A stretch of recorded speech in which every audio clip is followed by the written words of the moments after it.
Hi everyone, Tom Mitzoff here, one of the Bitcoin coaches. We are here to present you with the Bitcoin Apprentice Training Module number 3, How to Acquire Bitcoin.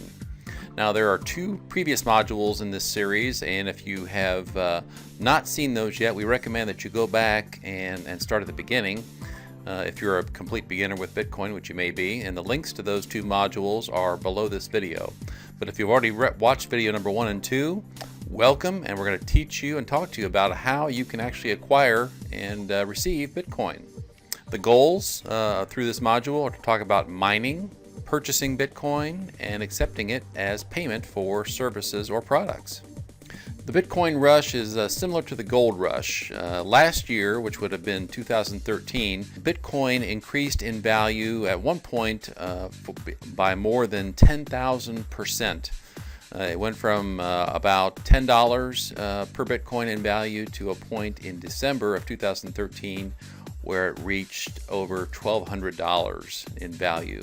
And much like the gold rush of the 1800s in California and Alaska, it was kind of a gold rush. People were rushing to find ways to get it and to find out how to mine Bitcoins. The primary connection between the two, the gold rush and the Bitcoin rush, is that there was an opportunity to acquire something of value that wasn't available before.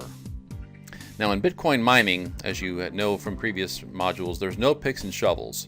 In physical mining, a worker digs for the precious metal. Bitcoin has adopted that same nomenclature for the online creation of the currency. Now there's nobody performing the physical work to mine Bitcoins. Computers are whirring around the globe to solve complex encryption tasks and packaging up transactions for Bitcoin.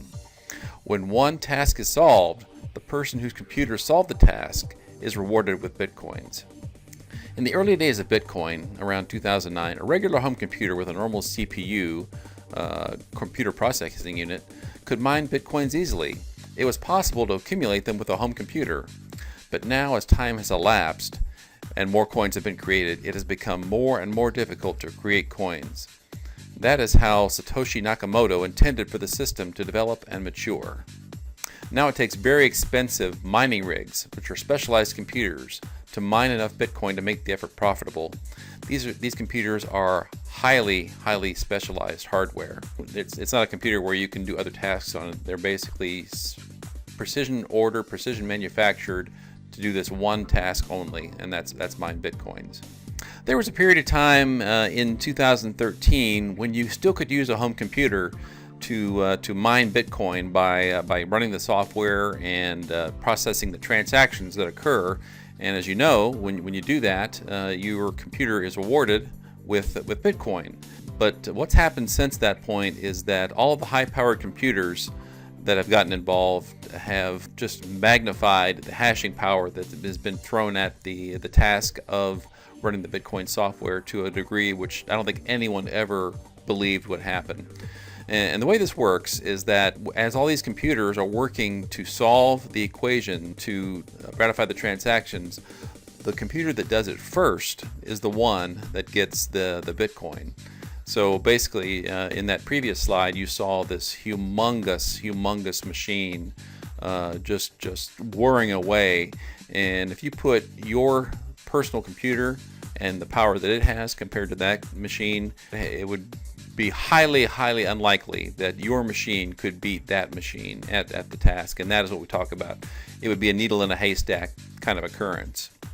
To have any chance of mining profitably, you need a machine like this, and it probably costs these days around $5,000 US, and you need to be a computer expert. And these are not machines that you go down to Best Buy, bring home, take out of the box, and just turn on and start running. As you can see, they require a lot of assembly, a lot of very high-end computer knowledge about how they work and how power supplies connect and how to keep them cool.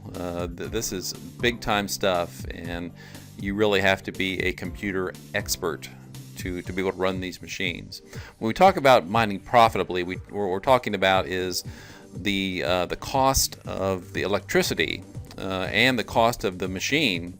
You have to factor those in to how much Bitcoin you're going to get out of that process. It takes one of these large machines to be able to mine enough Bitcoin to make the expense of the purchase of the machine and the electricity to run it on a plus side for you.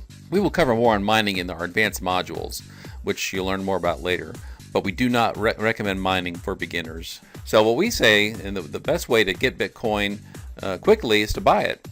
And the easiest way to do that is to open an account on an exchange like Coinbase.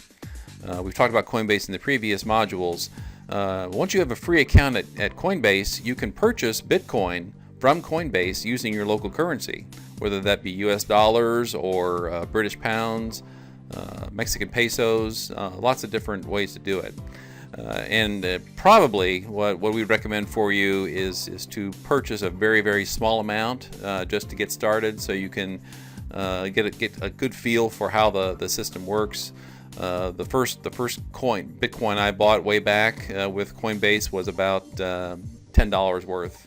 Now, another way to receive Bitcoin other than buying it is to accept payments. You can accept payments for services you perform. That would be an agreement you'd make with somebody, perhaps a task. If you're a contractor, you may decide to negotiate with somebody that you would get paid in Bitcoin rather than in cash or through credit card. If you can also be a merchant, and you decide that you can get paid for your product that you're selling or manufacturing in Bitcoin. And if you're somebody who is perhaps a waiter in a restaurant, you could have a way to accept tips in Bitcoin. The picture you're seeing here on this slide is taken from Coinbase. I went there and I created a way to accept Bitcoin payment.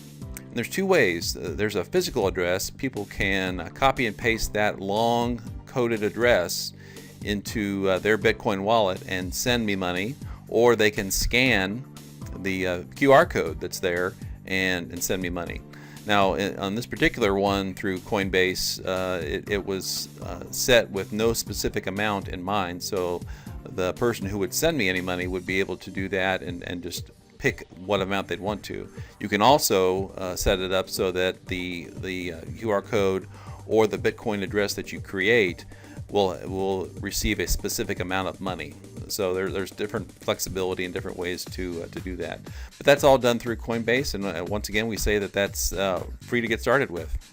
We're going to talk much more in the next module, Module 4, about Bitcoin wallets. Right now we've talked extensively about Coinbase. That is a web wallet, but there are many different kinds of Bitcoin wallets, and it's important for you to understand the function of all of them and the need for you to have more than one. You do not want to have all of your Bitcoins in one basket or in one wallet for very many good reasons we'll cover in the next unit. Thank you so much for watching this module. We want to remind you that if you'd like to learn much more about Bitcoin, there are the additional modules in this apprentice course, and we also offer the Bitcoin Mastery course from bitcoincoaches.com. You can become literally one of the most knowledgeable people in the world on Bitcoin by taking that mastery course. And you can see the URL here, bitcoinmasterycourse.bitcoincoaches.com. There's much more information on that course at that location. So this is Tom Mitzoff saying so long for now, and we'll see you in the next apprentice module.